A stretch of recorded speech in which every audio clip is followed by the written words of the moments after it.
delighted to say, joining us on the line from Italy this morning, we've got Stephanie Roche, a footballer with Florentia in the Italian Serie A Women's League. Good morning to you, Stephanie. How are you getting on?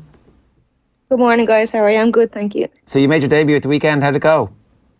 Yeah, I did. I was delighted. I only got on the last probably 10 minutes or so it was kind of a short one, but I've been out for a long time, so getting on the pitch was obviously the goal, and I'm happy to say I've done it so far. How long were you actually out for in the end?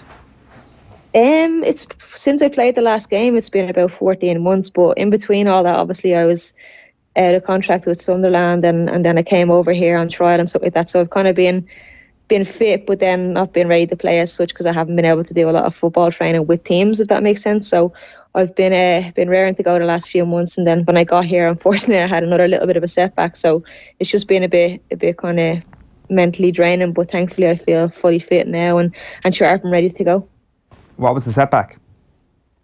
Well, obviously, anybody who's ever been injured, I think, will tell you that when you come back from a long-term injury, there's always kind of you're overcompensating on one side, and that's kind of seemed to be what I was doing according to the physio. So I ended up hurting my right ankle through kind of putting too much pressure and overloading it. So I just kind of had to take a step back, and I think when I came here first, I kind of just went for all guns blazing, as you do at a new club, and I probably wasn't just quite ready. So I just kind of had to, as I say, take a step back and just kind of take my time to kind of get set in, and I've done that and worked hard to get back to full fitness, and I'm raring to go now, as I said. And just in terms of confidence, obviously it's hard to, as a striker, because that's the whole point really about being a striker, is that you need to have your eye in. Like, how long do you feel like it's going to take you to get that back, or is that something that you kind of, never actually leaves you? Yeah, I think obviously the instinct, obviously, as a striker, never really leaves you. But I think just getting back in and playing full matches is the big thing. Been doing a lot of short, small-sided games and doing well in that, and I'm thankful to say I played a friendly match last week, and I scored in that game, so it was a full 90 and 11v11, so that kind of gave me the feel for it again, and I've been impressing in training. I think the manager kind of can see what I can do now, but it was just kind of about getting my full fitness back up, and as I said, playing an actual full match, because that was something that I hadn't done for a long time. So I think in the big match I showed what I'm about, and as I said, I've impressed the manager enough for him to give me the few minutes last week, and I'm hoping to get more and more as the weeks come. Yeah, we're just looking at a picture here. It's a selfie from the aftermath of the game. It's Juventus up next. Can you explain to us a little bit about how the league works? Most of the Serie A teams seem to have a women's team at the moment. Is that right? Yeah, obviously the likes of Juventus and AC Milan and Roma have put a lot more money into their women's sides, and AC Milan just got a team this year.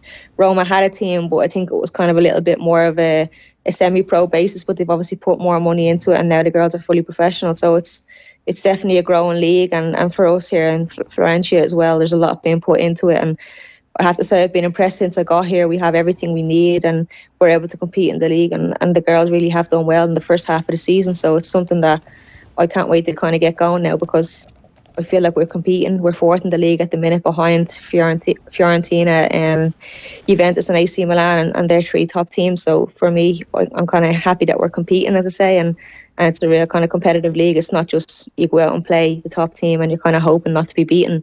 We're going out and we're competing, and the whole league seems to be based on that. So it's an exciting league, and it's something that I'm happy to be part of, because obviously I played in England for the last few years with Sunderland, and we've done really well, but I remember playing against the likes of Chelsea, Man City, Arsenal. They're kind of going into the game saying, Jesus, let's get through this sort of type of thing, and that's kind of the difference in England. I think there's a few teams who are very far ahead of the others, and at the minute over here I think it's quite a level playing field. And is there a sense that the top teams in Italy are as advanced as the top teams in England? Because obviously, as you mentioned, there's a lot of money after going to those top tier teams in the UK. Yeah, well, I think the top teams here, for me, the games I've seen so far, I think Fiorentina are probably the best team. And they played Chelsea in the Champions League recently and lost them.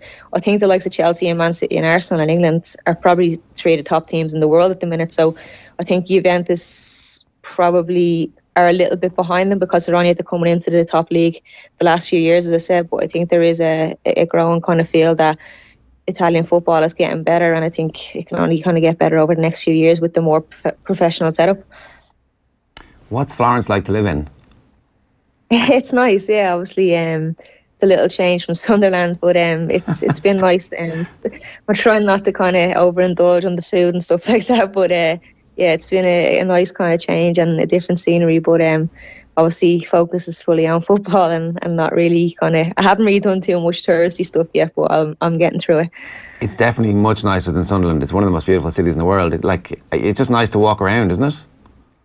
Yeah, I'm quite lucky as well. I live in a nice area. I live in Porto Romano, which is very close to the city, but it's also kind of far enough away that you're not kind of in amongst the whole touristy stuff, if that makes sense. So it's a nice area, and as I said, I'm happy to be able to be in a beautiful city and enjoy football.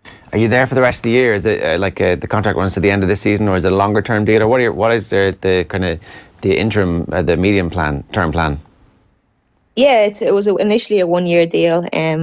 I've spoke to the club since I got here, and they've told me that they would be happy to see me stay a second year. But for me personally, I just wanted to get back playing. I think I explained before to you guys that when I signed here, I kind of was at a stage where a lot of the clubs in England were already kind of signed up. I only got back playing properly the end of August, start of September, and a lot of the clubs in England were kind of filled up around the end of July. So it was an option where I kind of had to go and play somewhere professionally, and here was the best option of the few that I had. So for me personally, I just want to get back playing and enjoying my football, and then obviously I'll decide as soon as I kind of know where I'm at personally, where I'll be next year.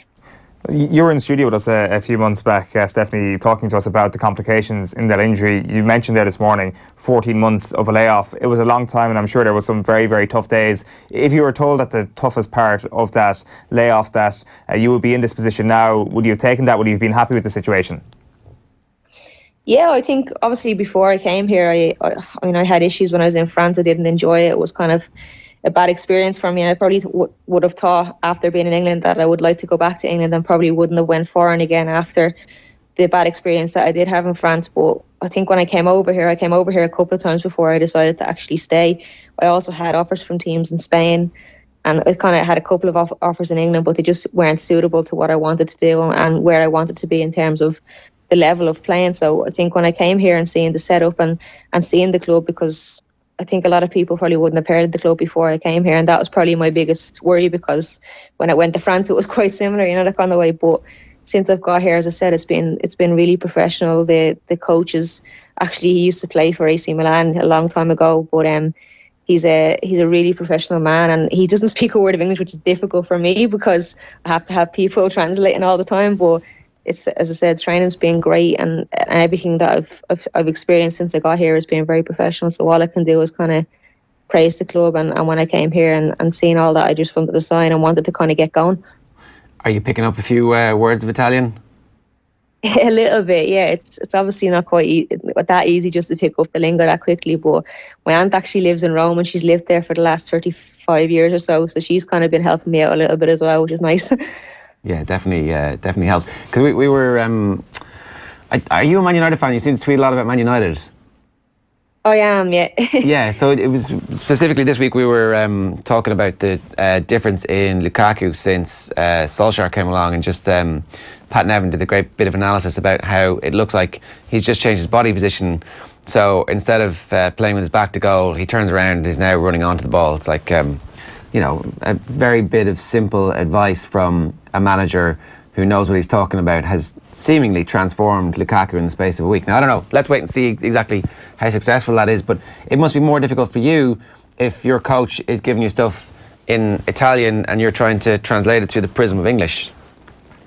Yeah, it can be, to be fair, but I think a lot of the stuff that he's kind of trying to get through to me right now is quite simple stuff. It's not, I think he knows as well that he doesn't speak great English and I don't speak Italian, so it's kind of, he's just giving me little bits of information here and there, and I think he seems to trust that I know most of the stuff that he's asking me to do, and I'm thankful I'm grateful because there's two or three of the players here who speak fluent English, so they're able to kind of translate whatever he's saying too. But as I said, I think for now it's just kind of getting the basics right and getting into the team and kind of doing what I can see needs to be done, if that makes sense. So it's kind of, there's no kind of, I suppose, little details that he's trying to get through to me just yet. It's just kind of just getting back on the pitch. Are you keeping an eye on Manchester United yourself at the moment? What have you made of that Lukaku turnaround? And I want to put that word in inverted commas.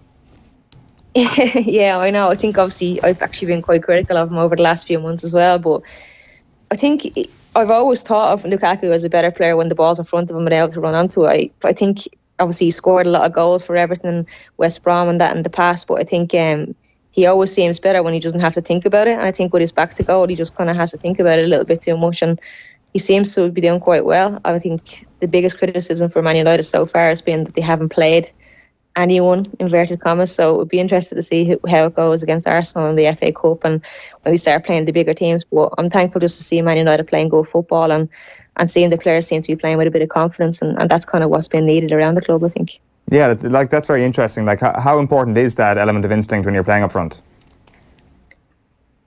I think it's just, you mean like in terms of confidence, or? Yeah, well, you say that Lukaku's, when he thinks about it too much, things don't tend to go too well for him.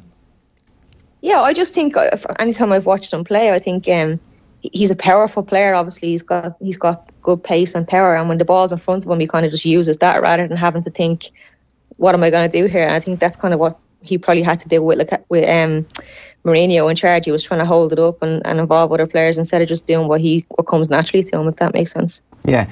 How do you describe your own game? What comes naturally to you? I'm probably the opposite. I do like to hold the ball up a little bit and get people involved and play, and that's probably what I do better. I've usually kind of, the last few years, become more of a number 10 and dropping in and getting on the ball and trying to, I suppose, provide opportunities for everybody else as well as trying to score myself. And is that your role at the moment for the team? Well, I've been playing up front, yeah, thankfully. I mean, the last few years at Sunderland, I kind of was playing out of position quite a bit, and obviously I think the manager really liked me in Sunderland and trusted me to play in different positions, which I suppose is nice and it's a compliment. But for me personally, I want to play out front and I want to be in positions where I can score goals and kind of show really what I am about as a player. So I'm thankful since I've got here that I've played up front, and I've been scoring goals in training and in a few of the friendlies that we've had where I've played. So I think it's something that makes me kind of excited to play. And it's as a player, if you're playing in the positions you want to play in and you're enjoying your football, that's obviously all that matters. Yeah, and is Italian women's football catenaccio very defensive, or is it a bit more open?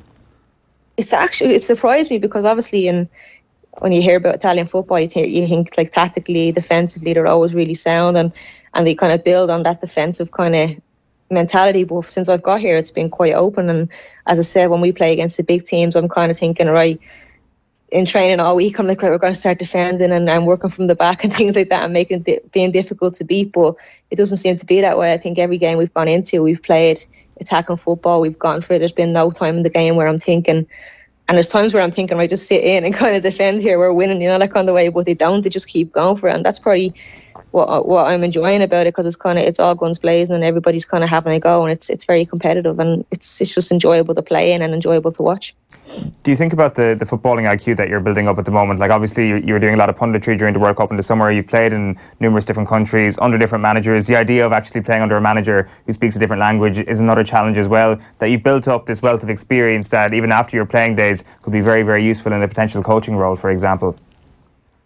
Yeah, it's something that I've always considered. Before I went away to play professionally, I actually was doing an internship with the FAI where I was working with kids in schools and clubs and stuff like that. So it's definitely something that I see as future potential. Obviously, with being away, it's been difficult to kind of do the likes of the UEFA B. It was on recently there. I was asked to do it, but unfortunately, I couldn't give up the time to kind of.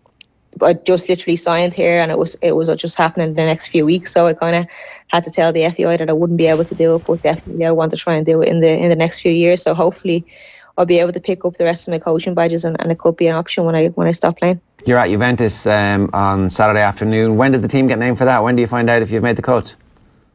Well, I'll be in the squad definitely. I'm thinking it'd probably be a bit too soon to start. As I said, I've just kind of come back in and I've been trying to put myself in there. I have done really well in training, so I'm not saying I'll be surprised if I start, but I think from the last game, obviously only getting on for the last 10 minutes, I'll be hoping just to build and get more minutes under my belt and be patient, obviously, and hopefully I can get more time and get on and just prove what I can do, because I've always liked playing against the big teams. I think in England, whenever we played against the big teams, I always played really well. So I'm just hoping that I get enough time to get on and show what I can do. Well, listen, best of luck. Congratulations again back in the field, and enjoy that Florentine life. It's pretty amazing.